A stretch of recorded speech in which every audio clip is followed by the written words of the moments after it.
Tree inequity is the uneven distribution of trees across our community. So it's the difference in people's access to trees and all of the benefits they provide. So one thing we know about Denver and Colorado is that it's going to get hotter in the face of climate change. We're going to go here in Denver from 5 days a year over 95 degrees in the year 2000. So by the end of the century, we're talking about 80 days a year over 95 degrees.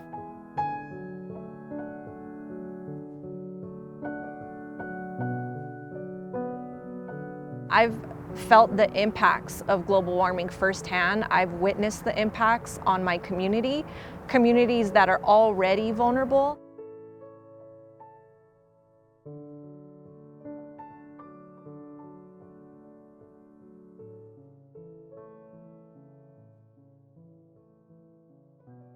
If certain communities have more of this resource, they also have more of the benefits that it provides. And the benefits of trees and tree canopy include shade, which we're enjoying right now on this super hot summer day. More shade can reduce your energy costs if you're running air conditioning. More trees in a neighborhood have also been correlated with higher property values. Trees have health benefits. They're known to reduce stress. And that's why it's important that we think about equity and inequity and how those trees and their benefits are distributed across our communities.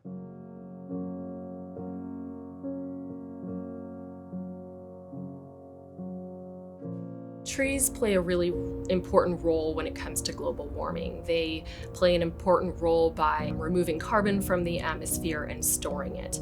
They also play a really important role in helping us to adapt to climate change. In areas of the city with so many buildings and so much pavement, those areas get really hot, particularly in the summer, and that heat is retained oftentimes during the day, and during heat waves, it's retained at night.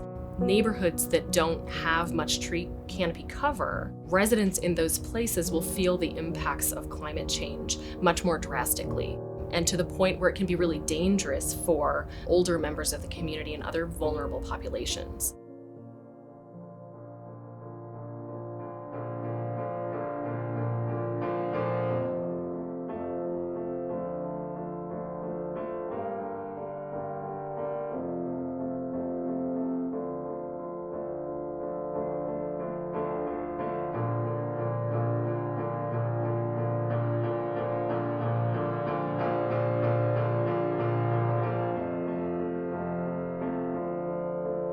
Well, one of the things that happened in Globeville and Elyria-Swansea is the EPA declared this a Superfund Site.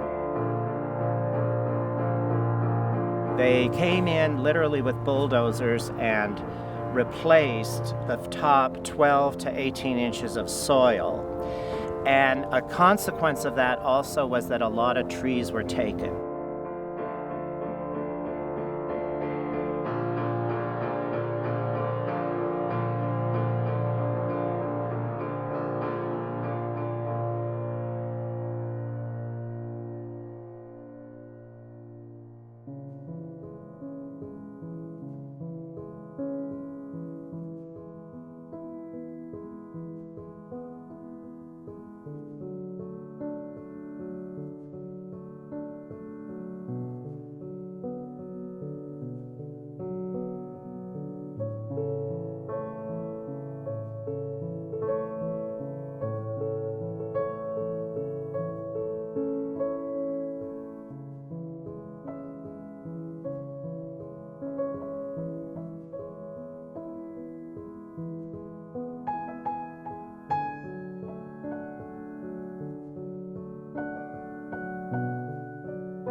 I feel that these neighborhoods have been overlooked for a long time. And, you know, we've been trying to get this point across. We feel like they've been abused and neglected by really pretty much all levels of government. In order to address a deficient tree canopy affecting an entire city, a city has to make investments in doing that. And we passed a tax to green our city, and there is not an equity lens being applied to how we distribute those dollars. And so if we have an analysis of where our deficiencies are, then we should be directing our dollars directly to the areas where there are deficiencies, especially in environmental justice neighborhoods like the one that I live in.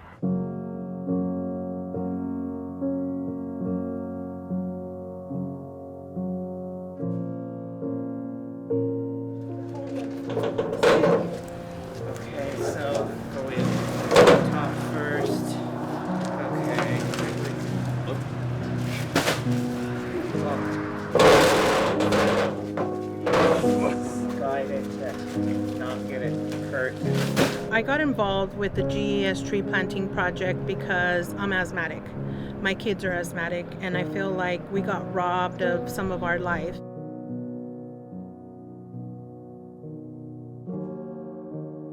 So basically, our GES tree planting program is basically led by residents. Residents decide what they want to plant, how they want to plant, where they want to plant.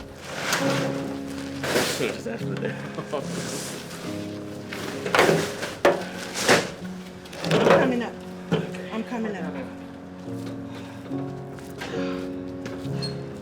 All right. Off we go. Perfect. Our project, the GES Tree Planting Project, is unique because we allow our people to basically, we give them a list of trees that are most popular and would do really well in this area. Yep. Oh, look, let's look up there. Whoa, There we go. this is a beautiful tree. The maple. This is a maple what? No, it doesn't. Oh, this is a giala. A flame. Oh, these are gonna be red. Red. Oh, beautiful. I hope people take care of these. All right. She'll take this off.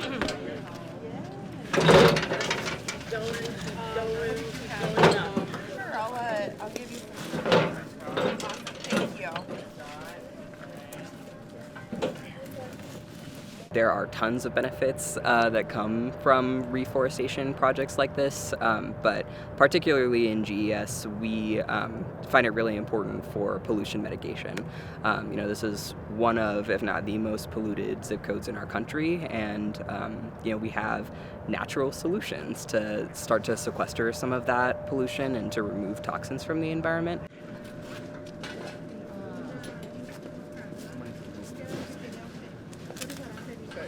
People are aware of the pollution in this neighborhood. People will say things to us like, oh, it's so good that you're doing this kind of work because, we really need it to clean up our environment.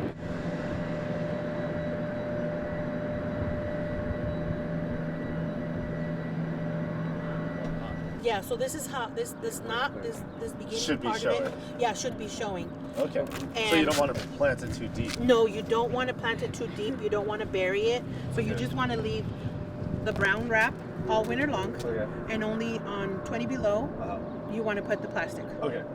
Off Okay. with the plastic after 20 below, and then leave it wrapped for the whole winter. Okay. There's enough here for 2 years. It has some water. It should be okay. Okay. I mean, I just, I could probably dig a hole, right? You know? Honestly, it's easier than It's you think. easier. Yes, it is easier than what you think.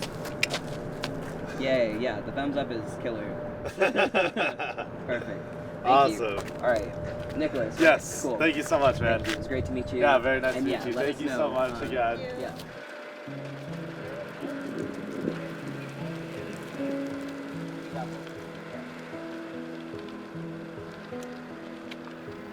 One of the great things about planting trees, even though the benefits are sometimes not until 20, 30 years off, are that they provide that deep connection, generational connection for folks to their community, to their place.